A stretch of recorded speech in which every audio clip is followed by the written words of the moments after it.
Welcome to FYIVT, your inside source for news and in-depth analysis on what's really happening in Vermont. We want to start by saying thank you to all our listeners and supporters. Your continued encouragement fuels our mission to dig deeper and bring light to critical issues that shape our communities. We couldn't do this without you. Today, we're diving into our article titled Property Tax Blues, Act 46, Rising Taxes and Unchecked Education Spending. Vermonters were hit hard in 2024. Property taxes surged, with some towns facing increases of 25 to 30%. Can you believe that? For families already struggling to make ends meet, this was no small blow. But why? What's behind this sudden sticker shock?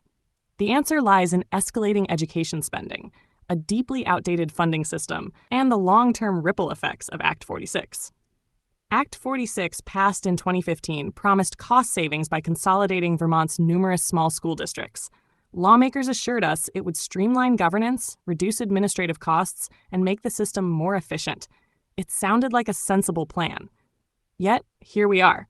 Beloved small-town schoolhouses are gone, shuttered in the name of progress. Kids are bused to far-off schools. Communities feel less connected, and costs? They've only gone up. In 2024 alone, education spending increased by $180 million. That's right, $180 million in a single year. Instead of realizing savings, Vermont now spends nearly double the national average on administrative costs, $196 per student compared to $651. Are we really getting what we pay for?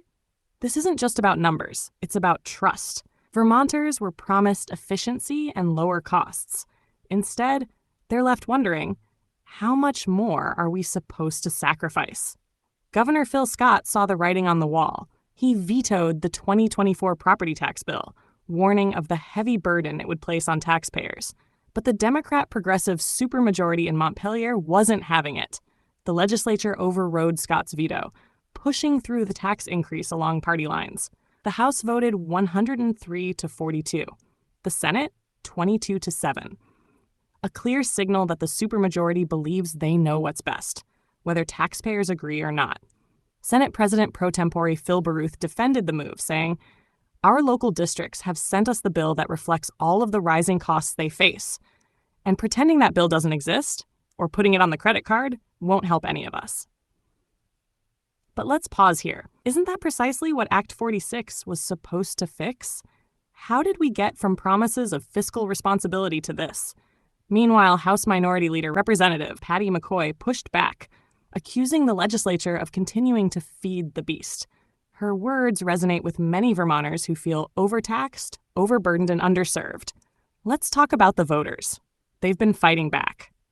Towns like Heartland rejected their school budgets twice, before finally approving a scaled-down version.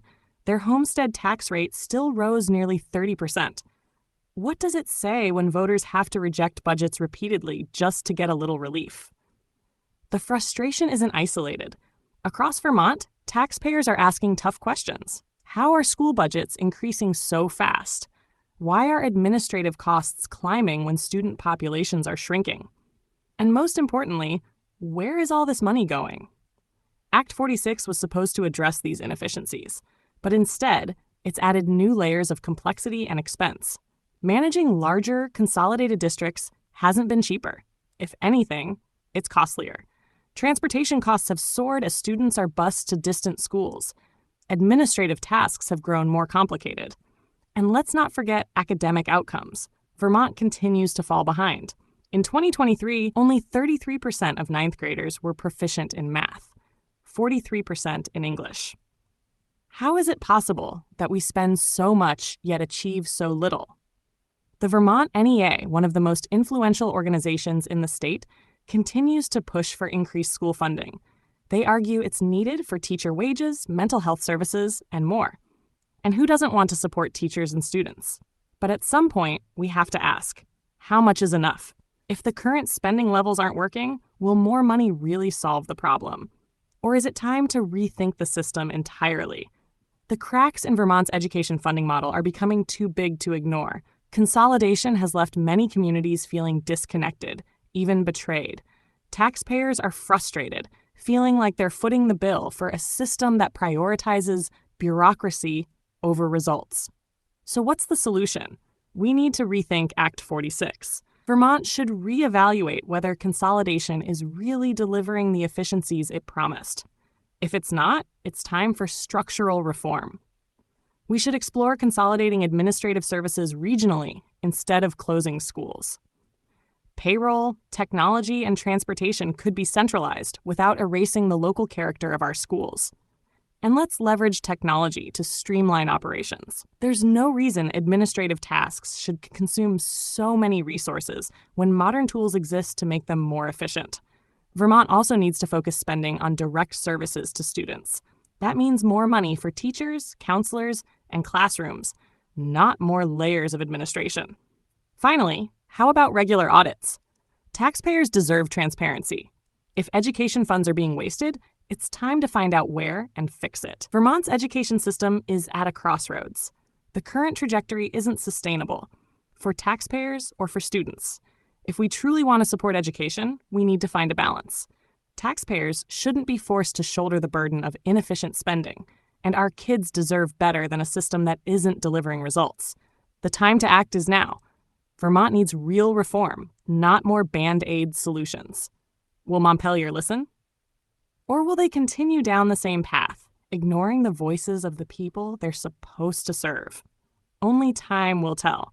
But one thing is certain, Vermonters won't stop fighting for a better future, for their families, their communities, and their schools. Freedom is the foundation of prosperity.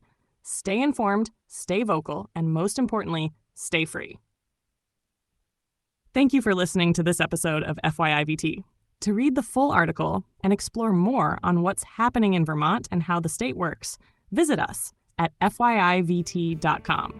We appreciate your support and look forward to continuing to bring you important perspectives on Vermont's most pressing issues. Until next time.